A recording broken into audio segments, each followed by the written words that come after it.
తీయని మామిడి పండ్లు, తెలివైన పనోడు. ఒక ఊరిలో కిషోర్ అనే వ్యాపారి ఉండేవాడు. అతని దగ్గర సీను అనే చురుకైన పనివాడు ఉండేవాడు. ఇంటి పనంతా సీను చూసుకునేవాడు. ఒరే సీను, ఇంట్లో పనులన్నీ అయిపోయాయా? ఓ, ఎప్పుడో అయిపోయాయి గారు. Very good.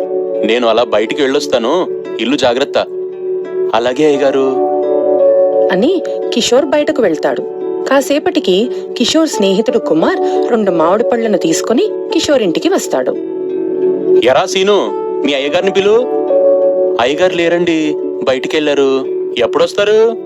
ఏమో తెలీదండి. విషయం ఏంటో చెప్పండి, అయ్యగారు రాగానే చెప్తాను. మా చెట్టుకు ముగ్గిన 2 మామిడి పళ్ళు కోసి తెచ్చాను, చాలా తీయగా ఉంటాయి. మీ అయ్యగారికి మామిడి పళ్ళు అంటే ఇష్టం కదా, రాగానే ఇవ్వు. ఆయ్, అట్టగేనండి. సీను ఆ పళ్లను తీసుకుని లోపల పెడతాడు. కాసేపటికి కిషోర్ ఇంటికి వస్తాడు. ఒరే సీను, బయట ఎండలు మండిపోతున్నాయి, కాస్త మజ్జిగివ్వు. ఇదిగో చిటికలు తెస్తాను, ఉండండి అని మజ్జిగ తెచ్చిస్తాడు. ఎరా, నేను లేనప్పుడు ఎవరైనా వచ్చారా? ఆ కుమార్ గారు వాళ్ళ చెట్టువి 2 మామిడి పళ్ళు తెచ్చిచ్చారండి.